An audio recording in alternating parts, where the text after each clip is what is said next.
A mensagem do santuário é central, pois está associada ao juízo investigativo, fruto da imaginação fértil de Ellen White. A irmã White, de alguma forma, com sua mente brilhante, criou o conceito da mensagem do santuário e do julgamento investigativo. Ou talvez deixe-me colocar de outra forma. A mensagem do santuário é uma resposta salvadora à decepção de 1844. Não preciso dizer que os protestantes nos atacaram nessas circunstâncias e deram isso como explicação de por que a Igreja Adventista do Sétimo Dia é a única igreja que apresenta a mensagem do santuário e do juízo investigativo. Já seria ruim o suficiente se fosse limitado aos outros cristãos que não são da nossa fé, mas você sabe que esses mesmos ataques vêm de dentro da nossa igreja e eles estão repetindo exatamente o que ouviram dos protestantes evangélicos. É uma área, é claro, que nos fez tentar ser um pouco cuidadosos no que dizemos para não ofender os teólogos evangélicos e os líderes evangélicos. Bem, acho que nenhum de vocês tem dúvidas de que não acredito em nada disso. Se você fizer isso, eu sei que antes de terminarmos aqui esta manhã, você não terá dúvidas onde estou em relação a esta mensagem. Quando Russell e eu éramos meninos, lembro-me de nossa mãe dizendo, sempre que ramificações parecem surgir na Igreja Adventista do Sétimo Dia e as pessoas parecem se afastar, a mensagem do santuário parece ser atacada. Certamente foi de Ken Wright, certamente foi de Ballinger, certamente foi de Fletcher e Grieve e Ford e todas as miríades de outros que parecem ter surgido. E, então, sempre que vejo alguém começando a obscurecer um aspecto da mensagem do santuário, sei que, tragicamente, eles estão em um caminho que os está afastando da verdade e da retidão. É também um caminho que os levará para longe da Bíblia, porque a Bíblia é tão clara sobre essa mensagem, e é certamente um caminho que os levará para longe do espírito de profecia. Na verdade, você notou que cada erro que entra na igreja começa primeiro com a erosão do espírito de profecia. Muitas vezes, depois de terem proclamado da maneira mais convincente possível que são verdadeiros crentes no espírito de profecia. É por isso que eu soube finalmente e certamente que Charles Willing estava saindo dos trilhos quando começou a negar 1844 como a data em que Cristo se mudou para o lugar santíssimo. Você não pode fazer isso sem negar o testemunho mais claro do espírito de profecia. Não demorou muito para que ele enviasse material que minaria o espírito de profecia. Veja, Deus deu a este povo no fim dos tempos uma bênção especial, conjunto de conselhos, advertências, repreensões e admoestações, porque este é o momento final da história desta terra, e precisamos de todos os conselhos possíveis, que possamos receber. Estamos todos familiarizados com o quão importante era a mensagem do santuário, no que diz respeito a Davi. Mas vamos ler de novo. Em Salmo 77, versículo 13. Teu caminho, ó Deus, é no santuário. Quem é tão grande Deus como o nosso Deus? Ouça, isso está falando da grandeza de Deus e o caminho de Deus está no santuário. Agora, isso não está falando apenas do santuário terrestre. Muito mais do que isso, revela a centralidade da mensagem do santuário em nossa fé. Eu estava pregando alguns anos atrás e citei a irmã White dizendo que a mensagem do santuário é o centro da nossa fé. E o irmão sentado mais para trás à minha esquerda gritou bem alto que ninguém poderia ter perdido isso. Não, irmão, a cruz é o centro da nossa fé. É sempre estranho para um pregador quando ele é desafiado pela congregação. Não estou dizendo que não deveria acontecer. Se um erro mortal está sendo pregado, pode ser necessário que aconteça. Não de uma forma não cristã, mas de uma forma que ajude os outros a perceberem que essa não tem sido a verdade. Mas como eu apontei para aquele irmão, eu disse, ouça, o santuário e a cruz não são separados. Eles são parte da grande verdade, atos salvadores de Deus. Sem o sacrifício que foi incorporado dentro do santuário, não havia ministração do sangue. O altar de holocausto era parte do santuário. Sim, estava no pátio, mas era a parte central do ministério no santuário, como é no ministério de Jesus Cristo. Sem o sacrifício de Jesus, não haveria obra eficaz no santuário celestial. Sem o sangue derramado por Jesus em nosso favor, não poderia haver o ministério desse sangue para a salvação de cada ser humano. Então, irmãos e irmãs, precisamos perceber que a mensagem do santuário incorpora, expande e desenvolve a mensagem da cruz do Calvário. E, portanto, não limitamos a obra reconciliadora e expiatória de Jesus à cruz do Calvário. Ah, sim, é parte integrante dela. Mas a obra expiatória de Jesus não está completa até que o sangue seja ministrado sobre e diante do propiciatório durante o dia da expiação. Aqueles que dizem conhecer Jesus como seu Salvador pessoal, mas negam o santuário, não conhecem verdadeiramente Jesus. Como eu estudei aquelas facetas do caráter de Jesus nas várias doutrinas, nenhuma revela mais das facetas de Jesus do que a mensagem do santuário. Você já pensou sobre isso? Nenhuma!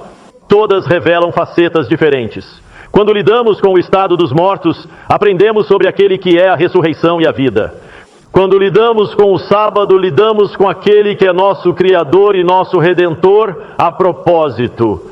Mas também é o Senhor do sábado, nosso soberano, se formos leais a Ele. Quando lidamos com o batismo, reconhecemos aquele que pode transformar a vida, pode nos libertar do pecado e transformar a vida. Mas quase todas essas características são encontradas na mensagem do santuário. Afinal, Jesus é nosso sacrifício. O que isso nos ensina? O que aprendemos com o sacrifício de Jesus? A grande lei do céu. A lei do amor, a lei da abnegação. Porque Deus amou o mundo de tal maneira que o deu. É isso que é altruísmo, é dar, não receber. E a abnegação é dar. Dar não apenas meios, nem mesmo nossos talentos, mas dar toda a nossa vida. E Deus enviou seu Filho para que tivéssemos a vida eterna. Aliás, Deus não só deu seu Filho, Jesus se entregou por nós para que Ele nos redimisse de toda a iniquidade. E assim, no sacrifício de Jesus, temos a mais bela demonstração do maravilhoso caráter do céu. O caráter que só conheceremos em sua plenitude quando chegarmos ao céu. Lembre-se de que foi essa motivação que esteve presente em todo o universo, até que Lúcifer permitiu que o ciúme e a ambição surgissem em seu coração e de cada ser no planeta. Foi motivado pela abnegação ou pelo altruísmo, se quisermos colocar dessa forma. Mas isso foi perdido. Mas Jesus veio para reivindicar o domínio da abnegação. Essas serão as características de todos que irão para o céu. É claro que Jesus é nosso sumo sacerdote celestial. Ele é um sumo sacerdote compassivo. Ele permitiu que se tornasse semelhante aos seus irmãos. Ele tomou sobre si nossa natureza caída para que ele pudesse nos redimir e fosse um fiel sumo sacerdote. Ele foi tentado em todos os pontos como nós, mas sem pecado. Ele não apenas nos amou a ponto de morrer por nós, mas também estava disposto a descer a esta terra danificada e contaminada pelo pecado. E aqui não por um segundo, um minuto, uma hora, um dia, ou mesmo uma semana, um mês, um ano ou uma década, mas por bem mais de 3 décadas, para passar pela experiência que nós, como seres humanos, passamos com a nossa enfraquecida natureza pecaminosa. Mas havia uma diferença. Jesus nunca cedeu aos enganos ou tentações de Satanás. Irmãos e irmãs, é assim que o Senhor quer que sejamos. Mesmo que não possamos consertar o passado, podemos, com o poder de Jesus, aquele que foi vitorioso, consertar o presente e o futuro. E eu oro para que hoje você tenha feito o que eu fiz esta manhã, que você tenha ficado de joelhos e tenha pedido a Jesus para tomar sua vida e lhe dar força e poder para vencer toda a tentação do espírito e da carne hoje, para que sejamos vencedores no poder de Jesus Cristo. Também descobrimos que Jesus é nosso juiz. Hebreus 8:1 deixa isso claro, 2 Timóteo 4:8 deixa isso claro. Claro, João 5:22, que Jesus é nosso juiz. No início desta semana, eu li um comentário triste se pelo menos estendermos isso. Suponho que seja feliz em um sentido, que desde 1960 e pouco, mais de 60 homens condenados à morte tiveram essas condenações anuladas por testes de DNA. Todas elas aparentemente envolveram assassinatos, situações de estupro. Agora podemos ser gratos que aqueles homens tiveram suas condenações anuladas, se eles não eram culpados daqueles crimes. Mas eu imagino o que teria acontecido com eles se não tivéssemos testes de DNA. E é assim que era nesta nação e no mundo até pouco tempo atrás. Mas temos um juiz que nunca cometerá um erro, irmãos e irmãs. Ele é um juiz compassivo. Ele é um juiz perfeito. Você vê como a mensagem do santuário nos dá uma visão mais clara do Salvador a quem servimos? Bem, vamos ler. Paulo escreveu: sabemos de tudo, 2 Timóteo 4:8. Esta é sua bela declaração pouco antes de sua morte. 2 Timóteo 4:8.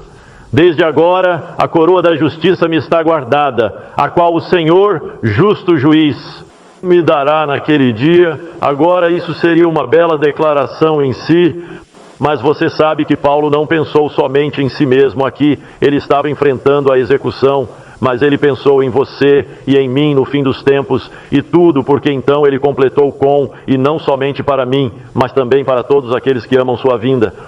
Escute, esse é o juiz, um juiz justo. Se entregamos nossas vidas a Jesus e estamos caminhando por seu poder e força, sua graça e sua salvação, queridos irmãos e irmãs, não precisamos adivinhar qual será o resultado do julgamento. Não precisamos ficar sentados esperando a resposta do júri. Você é culpado ou não? Não há dúvidas sobre o resultado. E a propósito, assim como nos tribunais humanos, assim também é nos tribunais do céu. Há um julgamento a favor e há um julgamento contra. O julgamento é para o povo de Deus, em favor do povo de Deus, mas é contra aqueles que rejeitaram tão grande salvação. Daniel 12, versículo 1. Diz que naquele tempo se levantará Miguel, o grande príncipe que se levanta pelos filhos do teu povo. Você não é grato que Jesus vai se levantar por você no julgamento? Não seria um pensamento terrível que teríamos que ficar em nossa própria fraqueza humana e ter que enfrentar o registro de nossa vida no julgamento? Mas Jesus prometeu que sua vida cobrirá nossa vida se confessarmos nossos pecados, e em sua força, não em nossa própria força somente, mas na plenitude da força de Cristo, ganhamos vitória sobre todo pecado que nos assedia em nossas vidas. Bem, poderíamos dizer muito mais sobre Ele ser nosso juiz. Ele é nosso sacrifício, nosso sumo sacerdote, nosso juiz. A Escritura também nos diz que Ele é nosso advogado. Agora é uma coisa estranha ter um juiz também sendo o advogado. É como ser o advogado de defesa, não é? Como você se sentiria se fosse levado ao tribunal? E você veio perante o juiz. E então, de repente, o juiz se moveu para baixo e disse: bem, agora, neste momento, estou desempenhando o papel de advogado de defesa. Quando ele terminou de dizer algumas palavras em seu nome, ele estava de volta como juiz. Isso não acontece num tribunal humano, mas é isso que acontece no julgamento do céu. Jesus está disposto a ser nosso advogado, assim como nosso juiz. Você pensaria que teria uma chance razoavelmente boa de ser absolvido lá se seu juiz fosse seu advogado, não é? Se você estiver em um tribunal humano. E irmãos e irmãs, se Jesus assume a defesa da sua vida, não há dúvidas sobre sua salvação. A propósito, Jesus não se torna nosso advogado de uma forma descontrolada. Você notará as palavras de João: estas coisas vos escrevo para que o quê? Isso não foi muito universal, mas acho que não foi tão ruim. Estas coisas vos escrevo, para que não pequeis. Mas se alguém pecar, temos um advogado. É melhor você ir ao advogado. Agora, Deus não quer que você peque. Isso não é para ser uma saída da graça fácil. Mas eu acredito, provavelmente como eu, que todos vocês são muito gratos ao Senhor porque quando pecamos temos um advogado. O mais terrível é que alguém peca depois de ter comprometido a sua vida ao Senhor. Mas não é o plano de Deus que continuemos a pecar. Não há razão para o pecado. Não há desculpa para o pecado. O irmão McClintock deixou isso bem claro esta manhã para aqueles que estavam aqui para a reunião das 7 horas. Não há desculpa porque temos o poder de Jesus. Bem, também descobrimos que Jesus é nosso mediador. Não é incrível como homens e mulheres vão à humanidade para encontrar seus mediadores? Hoje, o papel de Maria como mediadora entre o homem e Deus se tornou quase todo consumidor na Igreja Católica Romana. Ou é um padre, ou é um dos outros santos a quem as pessoas rezam ou perguntam. Às vezes, acho que até na Igreja Adventista, há aqueles que acham que precisam de um confessor humano. Eles vão a um pastor para confessar algo ou ouvir. Esse não é o caminho. Agora, se for um pecado aberto, temos que confessar publicamente. Nós entendemos isso. Ou se for um pecado contra um indivíduo, temos que consertar isso. Mas não devemos levar todos os nossos pecados diante dos outros. Mas a Escritura diz que há um só mediador. Agora, não há linguagem mais clara do que essa. Entre Deus e o homem Cristo Jesus. E Jesus está mediando por você e por mim. Toda vez que nossas orações sobem ao céu, é Jesus que media por nós. Somente Jesus pode perdoar nossos pecados. Somente Jesus pode nos purificar de toda injustiça. A Escritura também diz que Ele é nosso intercessor. Ele intercede por nós. Você se lembra do santuário na terra? Ali estava o altar do incenso, representando as orações. O doce sabor das orações dos santos enquanto ascendiam ao céu e pediam perdão. O Senhor é tão ricamente revelado nesta mensagem. Você consegue entender por que Satanás está tentando destruí-la? Porque entendemos muito mais nosso Salvador. Entendemos tudo o que Ele tem e está fazendo por nós. Irmãos e irmãs, esta é uma mensagem que Satanás odeia. Isso mostra o amor de Deus. Ela mostra o amor do Filho. Ela mostra o ministério constante em nosso favor de Jesus. Como podemos nos desviar disso? Afinal, quanto vale a mensagem do santuário dominante no Antigo Testamento? Não apenas o livro de Levítico, embora seja tão dominante naquele livro. Vamos voltar aos Salmos novamente. Salmo 73 e versículo 17. Você se lembra que neste salmo, Davi está tendo uma luta terrível. Parece que os ímpios estão obtendo todas as vantagens e eles parecem estar indo muito bem. E ele não consegue entender por que a pobreza e dificuldades entre pessoas fiéis e santas. Mas no versículo 17 ele finalmente entende a mensagem. Até que eu entrei no santuário de Deus sozinho. Então eu entendi o fim deles. Em outras palavras, sim, eles podem estar prosperando agora. Eles podem estar desfrutando dos prazeres do pecado para esta temporada.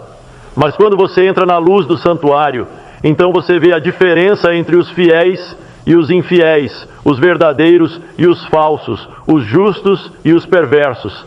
É uma mensagem tão abençoada. E se você voltar para Salmos capítulo 20 e versículo 2, novamente Davi revela a importância do santuário. Se eu passasse por todas as vezes que Davi menciona um santuário, isso seria um sermão maravilhoso e completo por si só. Mas vou ler apenas este último aqui, Salmos 20, versículo 2. Envia-te socorro do santuário. Você precisa de ajuda em algum momento da sua vida? Por que Davi disse, envia o socorro do santuário? Escute, onde está Jesus? Ele está no santuário. Onde vamos conseguir ajuda? Onde Jesus está? Ó, irmãos e irmãs, lembrem-se de que devemos obter nossa ajuda do santuário. E olhem para isso, como dissemos antes, ali está nosso sumo sacerdote, ali está nosso intercessor, nosso mediador, nosso advogado, eles estão bem no santuário. Não deveríamos estar olhando para o santuário para obter nossa ajuda? Como é que estamos privando nosso povo na Igreja Adventista do 7º dia hoje de uma compreensão da mensagem do santuário, quando é de lá que sua ajuda virá? É aí que Jesus está se levantando por seu povo fiel. Ó, queridos irmãos e irmãs, isso não é apenas uma compreensão menor de algum assunto trivial, isso é central. Mas a mensagem do santuário é ignorada no Novo Testamento? Dificilmente. Paulo dedicou um livro inteiro a isso. E uma das mais longas epístolas que ele escreveu com a epístola aos Hebreus. Somente as duas epístolas aos Coríntios o desafiam em extensão. E não se trata apenas do santuário, trata-se de toda a mensagem do ministério sacerdotal de Cristo. Por que ele teve que tomar a natureza caída? Por que Jesus assumiu a natureza caída? Foi só pela razão de se identificar conosco ou havia mais do que isso? Bem, Hebreus capítulo 2 nos dá uma imagem muito clara do porquê. O versículo 14 nos diz: pois, assim como os filhos são participantes da carne e do sangue, ele também igualmente tomou parte do mesmo que pela morte. Veja, se ele tivesse tomado a natureza não caída, ele nunca poderia ter morrido. Portanto, ele não poderia ter sido o nosso sacrifício. Portanto, ele não poderia ter sido o nosso redentor. Portanto, ele não poderia ter tomado nossos pecados sobre si. Esta mensagem é tão claramente encontrada nas palavras das Escrituras. Mesmo se você fosse um daqueles chamados adventistas que dizem: eu não acredito no espírito de profecia ou nos escritos da irmã White. Se você é um desses, não precisa ir além das Escrituras para entendê-lo. E então você chega ao próximo, que ele pode destruir aquele que tinha o poder da morte, que é o diabo. Isso está lidando com a destruição de Satanás. Ouça, Satanás sempre foi capaz de dizer: ouça, é impossível ter vitória na vida. Oh, está tudo bem para os anjos, eles têm carne santa. Mas aqueles seres humanos, eles são miseráveis e desamparados. Mas Jesus desceu em carne humana para que ele pudesse destruir a mentira de Satanás, de que não podemos manter o poder da vida vitoriosa na força de Jesus. E aqui é claramente dado para que ele possa ter poder sobre a morte, que é um diabo, e 15, e libertá-los, que pelo medo da morte estavam por toda a vida, para que ele pudesse nos libertar. O versículo 16 nos diz que ele tomou sobre si não a natureza dos anjos, mas a semente de Abraão. E então vem a conclusão: portanto, em todas as coisas convinha que ele fosse feito semelhante a seus irmãos, para que ele pudesse ser o quê? Sumos, sacerdote misericordioso e fiel. Oh, quão segura é a mensagem do santuário! Este não é um dispositivo para salvar a fé de pessoas que ficaram decepcionadas há 153 anos. Esta é uma mensagem que simplesmente salta das palavras das Escrituras e certamente nos corações de todo cristão sincero. Esta é uma mensagem que temos que levar ao mundo. Então você olha um pouco mais longe para fazer a reconciliação pelos pecados do povo. Vocês precisam de reconciliação pelos seus pecados, irmãos e irmãs? Eu lhe digo, eu certamente preciso disso. Estou falando hoje apenas brevemente sobre alguns pequenos aspectos da certeza da mensagem do santuário. Não são apenas edifícios, não são apenas compartimentos, não são apenas móveis. Tem total relevância para os atos salvadores de Jesus para cada um de nós. Esta é uma mensagem pessoal para você hoje. É uma mensagem pessoal para mim. Este é todo o plano de salvação sendo executado agora no santuário celestial acima. Que todos os que são fiéis a Jesus serão redimidos para o seu reino. E então diz no versículo 18: pois naquilo que ele mesmo sofreu sendo tentado. Sim, a tentação é um sofrimento. Já pensou nisso dessa forma? Qualquer de nós que fomos severamente tentados e provados, sabemos o sofrimento que é. Ele sofreu. Ele não apenas sofreu na cruz, mas também sofreu na tentação. Assim como sofremos com a tentação. Porque ele sofreu sendo tentado e é poderoso para socorrer os que são tentados. Talvez esta manhã eu devesse ter lidado apenas com aqueles 5 versículos. Sermão maravilhoso, maravilhoso nesses 5 versículos. Mas adotei uma perspectiva um pouco mais ampla. Agora, se há uma área sobre a qual as pessoas odeiam ouvir, é a parte do julgamento na mensagem do santuário. Um ministro me disse: Colin, eu nunca prego sobre o julgamento. Isso só assusta as pessoas. E eu não acredito que Deus queira que assustemos as pessoas para o céu. Eu também não acredito que Ele queira. Jesus nos contou como Ele nos atrai para si mesmo. A Escritura diz que o amor de Cristo nos constrange. Esse é o único poder que pode nos levar ao reino dos céus. Nós o amamos porque Ele nos amou primeiro. Mas estou aqui para dizer que, para os cristãos sinceros, a mensagem do julgamento não é uma mensagem assustadora. É uma mensagem linda. Acabamos de citar o capítulo 12 de Daniel, versículo 1.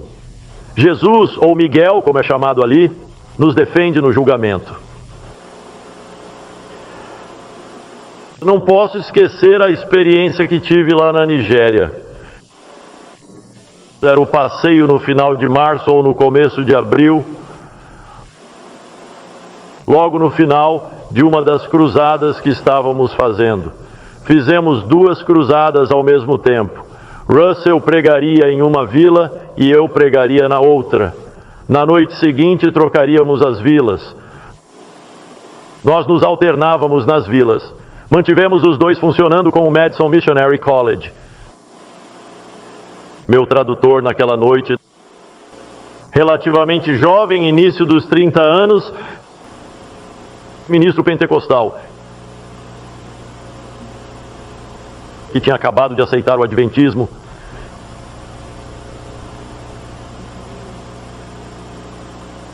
E eu tive, acho que no dia anterior, o privilégio de batizá-lo na Igreja Adventista do 7º dia. Russell teve o privilégio de batizar outro ministro pentecostal naquele mesmo dia. Eu lhe digo, a coisa emocionante é ver esses ministros pentecostais indo embora. Mas a diferença com este era que ele estava ministrando na outra vila onde a outra cruzada estava acontecendo e ele tinha perdido tudo. Sua noiva o largou imediatamente. Agora, isso pode não parecer muito aqui, mas estou falando da África, estou falando da Nigéria, quando você começou a pagar o dote e todas as outras coisas que eles têm que fazer. Esses contratos são totalmente diferentes do que pensamos aqui. Sua mãe o rejeitou, mas Russell e eu tivemos o privilégio de visitar aquela mãe e sua irmã e instá-la a perceber que ele não havia rejeitado o Senhor. Ele realmente havia chegado à verdade mais completa. E ela pareceu nos receber razoavelmente bem quando explicamos isso. Só espero que tudo tenha sido resolvido e que ela tenha entendido. Mas ele foi condenado ao ostracismo por sua antiga igreja. Você consegue imaginar as reações? E eles simplesmente não queriam ter nada a ver com ele. O homem estava quase abandonado, mas ele amava o Senhor. Significa algo desistir desse tipo de coisas para se tornar um adventista do 7º dia. E enquanto eu estava falando sobre Jesus e como no julgamento Cristo levantaria sua mão perfurada pelos pregos e declararia seu sangue pela salvação de todos, esperei pela tradução, pois apresentei isso da forma mais clara possível, mas nada saiu e comecei a procurar. Ele estava tão dominado pelo entendimento de que Jesus o defenderia no julgamento e se declararia para a sua salvação. Ele não conseguia continuar. Tinha tanto significado para ele, veja, ele nunca tinha ouvido isso na igreja pentecostal. E eu sei que, embora ele tivesse passado pelos estudos do santuário, não havia percebido com a mesma intensidade que o Filho de Deus, que morreu no Calvário, iria se levantar e erguer sua mão perfurada pelos pregos. Eu só tive que esperar. Por fim, com lágrimas escorrendo pelo seu rosto, ele conseguiu controlar suas emoções o suficiente para explicar na língua local daquela região. Irmãos e irmãs, às vezes levamos essas coisas tão levianamente. Ah, sim, nós sabemos sobre isso, nós acreditamos com a nossa mente, mas esse homem, isso simplesmente o sobrecarregou. Saber que Salvador maravilhoso nós temos, é isso que a mensagem do santuário deve fazer. E quando as pessoas me dizem, ouça, essa mensagem do santuário, ou essa mensagem de julgamento, isso tira o amor de Deus e toda essa presença. Eu não sei quem está pregando essa mensagem do santuário, ou que tipo de conceito eles têm dela. É uma das mensagens mais lindas. Se não houver uma mensagem que nos leve a ter nossos corações quebrantados na rocha Cristo Jesus, não sei o que o fará. Mas não posso negar que a mensagem do julgamento é uma mensagem assustadora para aqueles que não amam o Senhor. Nós entendemos isso muito claramente na experiência de Paulo diante de Félix. Vamos dar uma olhada em Atos capítulo 24 e versículo 25, você se lembra disso? Félix, representando o poder romano, estava lá ouvindo Paulo, mas você sabe que não era o prisioneiro, que ficaram com medo e tremeram. Era ele quem deveria ser o juiz. Quero que você observe o que Paulo pregou. Talvez você não tenha prestado muita atenção às palavras ou ao seu significado para a nossa mensagem do fim dos tempos. Mas quero que você saiba que ele falou sobre os 3 primeiros aspectos das 4 partes do Evangelho eterno. E ele raciocinou sobre a justiça. Você entende o que significa temer a Deus? Lembra das 4 partes? Temei a Deus, dai-lhe glória, é chegada a hora do seu juízo. E adorai aquele que fez o céu e a terra, o mar e as fontes das águas. Viu como a mensagem do juízo está naquela mensagem do fim dos tempos? Temer a Deus. É a grande mensagem de Cristo, nossa justiça. Não tenhamos medo de Deus, fiquemos aterrorizados. É a mensagem de Cristo, nossa justiça. E é disso que Paulo falou. E temperança. Esta manhã ouvimos alguns excelentes apelos à temperança. Mas dai-lhe glória. Seja o que for que comais, bebais ou façais, fazei tudo para a glória de Deus. Isso está consagrado dentro. É mais do que isso, eu sei, mas consagrado dentro da segunda parte do Evangelho eterno, está claramente a mensagem da temperança e a mensagem da saúde. Não há dúvida sobre isso. Paulo sabia que esse era um homem injusto. É preciso coragem quando você tem seu juiz na sua frente e você está pregando sobre justiça quando você sabe muito bem que ele é injusto. Agora ele chega à temperança e está pregando a Félix sobre temperança, sabendo muito bem que este é um homem intemperante. E então ele chega à questão real. Juízo e juízo vindouro. Por que as pessoas se afastam e dizem que é uma invenção da imaginação da irmã White? Por quê? Paulo deve ter tido o mesmo tipo de imaginação. Porque ele falou sobre o juízo que viria também. Estamos vivendo em uma era. Você volta à era dos gregos e ouve falar dos hedonistas, dos que buscam o prazer, dos objetivos da vida. Mas poderia ter havido uma era mais hedonista do que a que temos hoje? É difícil acreditar que poderia ter havido. Todas as sociedades corruptas do passado se tornaram hedonistas e foram destruídas por causa disso. Sodoma e Gomorra eram civilizações hedonistas.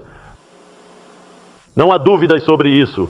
Os gregos e depois os romanos se entregaram a toda a lascívia e obscenidade e a todos os tipos de supostos prazeres deste mundo. Mas há um dia de prestação de contas, irmãos e irmãs, e é chamado de julgamento. É aí que está. Você percebe como Satanás tentou destruir nossa compreensão do julgamento nessas traduções modernas.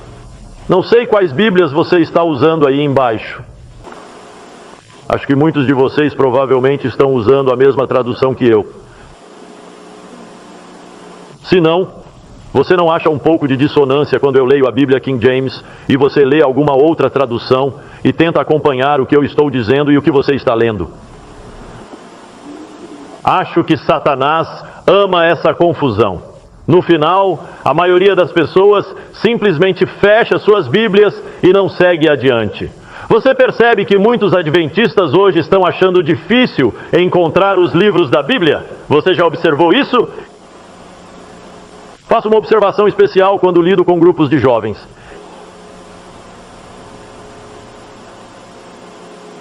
E se eles têm suas Bíblias lá, lutando para encontrar onde está esse livro, eles estão olhando para o que está ao lado deles. Isso aconteceu comigo na minha casa esta semana, na segunda à noite, domingo à noite. Eu tive 2 visitantes, adolescentes com cerca de 16 anos, nessa faixa de 16 anos. Até lá eles deveriam saber onde está o livro da Bíblia, eu deveria ter conhecido. E estávamos fazendo um pequeno estudo juntos em nosso culto familiar. Fiquei com muita pena dessas garotas. Elas estão tentando encontrar, eu posso vê-las se movendo para um lado e para o outro quase. Você sabe como você vê o... E então vi minha filha tentando ajudá-los a encontrar. Quero dizer, precisamos conviver com as pessoas que estão abrindo constantemente, não apenas no culto público, é claro, mas também no culto privado. Mas vamos dar uma olhada, por exemplo... Hebreus 9:27, texto familiar sobre o juízo que muitas vezes usamos em nossas cruzadas, levando as pessoas a uma compreensão do juízo. Mas olhe para isso hoje. Hebreus 9:27 diz: e como aos homens está ordenado morrerem uma só vez, vindo depois disto o julgamento. Um texto bem direto. Alguns de vocês devem ter lido este livro. Quantos leram este livro? Modern Bible Translations Unmasked, traduções da Bíblia desmascaradas. Gostaria de pedir a cada um de vocês que não tem este livro e não o leu, que o adquira. Retomamos este texto. Tem alguém... É justo perguntar, alguém tem uma nova versão internacional aqui? Alguém?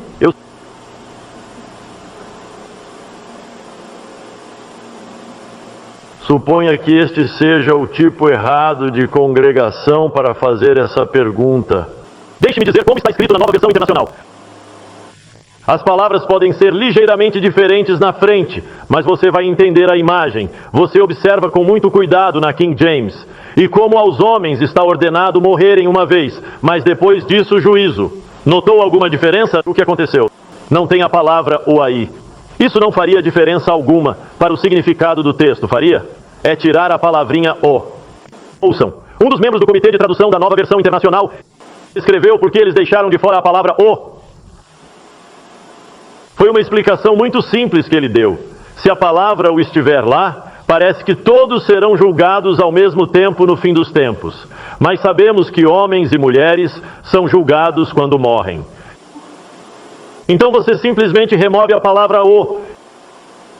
Esses são os tipos de erros sutis, mas sérios. Eles não precisam ser erros enormes para mudar toda a teologia. Eles não querem o juízo. Mensagem a ser dada. E miríades de nossos adventistas estão lendo essa tradução. Ou vamos a 2 Pedro. Ouça, há um ataque dessas traduções modernas à mensagem da salvação. 2 Pedro 2, versículo 9. A versão King James diz: o Senhor sabe livrar os piedosos da tentação e reservar os injustos para o dia do julgamento, para serem punidos. Quantos têm a King James versão atualizada aqui esta manhã? Posso ver sua mão? A nova Bíblia King James. Ninguém tem isso aqui. 2 Pedro 2:9. Tudo bem, olhe novamente e vamos ler na King James versão atualizada, que é paralela, embora não palavra por palavra, mas pensamento por pensamento, a nova versão internacional. Algumas pessoas pensam, bem, a King James versão atualizada é muito melhor que a nova versão internacional. Ela é um pouco melhor, mas eu quero te dizer, ela está cheia de erros semelhantes. Veja como eles estão tentando destruir esta mensagem. 2 Pedro 2 e versículo 9. O Senhor sabe livrar os piedosos da tentação e reserva os injustos sob punição para o dia do julgamento. Agora, se eu acreditasse nisso, diria que Deus é um juiz muito injusto. Mas lembre-se de que os pobres chamavam Jesus de juiz justo. Como você vê um homem aguardando o julgamento, ele está em uma cela, esperando ser julgado e eles o estão punindo. Isso é justiça? Agora, é claro que a Igreja Católica não tem problema com isso porque eles têm o purgatório. Este texto é um texto lindo. Se você traduzi-lo da maneira que a nova versão internacional e a King James versão atualizada traduzem, você terá seu purgatório. Eles estão sendo punidos. Sou muito grato que os tradutores da King James não cometeram esse erro, reservar os injustos para o dia do julgamento para serem punidos. Isso parece mais razoável, não é? Na verdade, é a única resposta possível. Veja como eles tentaram atingir o ministério sacerdotal de Cristo em Hebreus capítulo 9 e versículo 12. Essas são apenas algumas das áreas. Esta mensagem do santuário está sob ataque de Satanás, porque é uma revelação de Jesus Cristo, como nenhuma outra mensagem provavelmente na Bíblia. Hebreus 9, versículo 12. Nova versão internacional e King James versão atualizada. As pessoas pensam, bem, a King James versão atualizada é muito melhor, mas eu lhe digo, quando você chega a esta mensagem de julgamento e santuário, ambas estão no mesmo nível. Eu diria que ambas são inferiores ao que realmente quero dizer, nem pelo sangue de bodes e bezerros, mas pelo seu próprio sangue. Ele entrou uma vez no lugar santíssimo, tendo obtido eterna redenção para nós. Patético, não é? Bem, qual é a diferença entre o que eu leio e o que está na Bíblia? A versão King James diz para o lugar santo.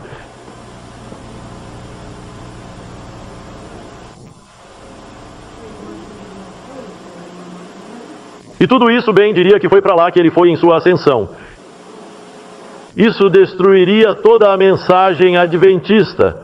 Não posso entrar em detalhes, mas não sei se você leu este nosso livro sobre a mensagem do santuário. Russell e eu fizemos diferente neste livro de quase todos os outros autores que li. A maioria deles gasta muito tempo com a mobília, e isso é bom. Mas Russell e eu decidimos que iríamos abordar o que isso realmente significava para a nossa salvação. O que a mensagem do santuário significa para mim e para o céu? Pela raça humana e pela humanidade? Isso é mais importante para nós do que apenas a mobília simples. A propósito, eu poderia ter falado sobre a negação do santuário de 2 apartamentos no céu. Irmãos e irmãs, há um santuário de 2 apartamentos no céu. A irmã White diz isso, e você não pode contornar isso em Hebreus 8. E então há aqueles que dizem que todo o céu é um santuário.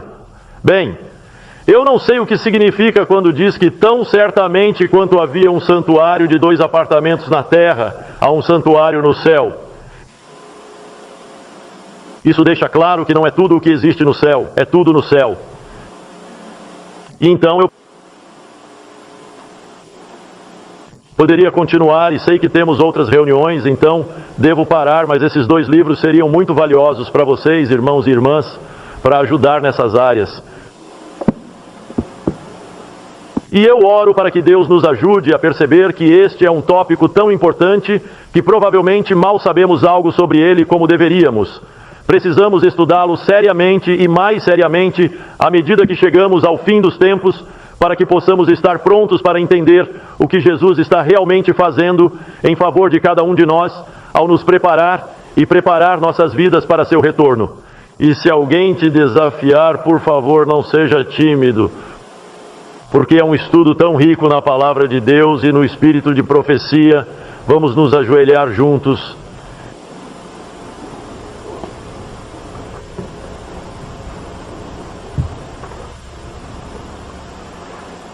Querido Pai do céu, Senhor, nós te agradecemos porque podemos obter força do santuário. Sabemos que quando olhamos para o avanço e o recuo da vida neste planeta, as desigualdades que vemos com tanta frequência, precisamos olhar para o resultado à luz do santuário e não lamentar nossa sorte na vida, sabendo que o Salvador do mundo está disposto a nos defender no julgamento. Senhor, que possamos estudar isso com mais cuidado e mais completamente. Abençoe cada membro que esteve aqui hoje e que cada um de nós saiba que Jesus está voltando em breve para levantar suas mãos em nosso favor, não porque somos dignos ou por qualquer bondade que tenhamos feito, mas porque aceitamos Jesus Cristo como nosso Salvador e nosso Redentor. Nós permitimos que Ele, por meio de sua graça, providenciasse nossa justificação e nos fortalecesse e nos capacitasse para nossa santificação. Em seu precioso nome, Salvador, oramos. Amém.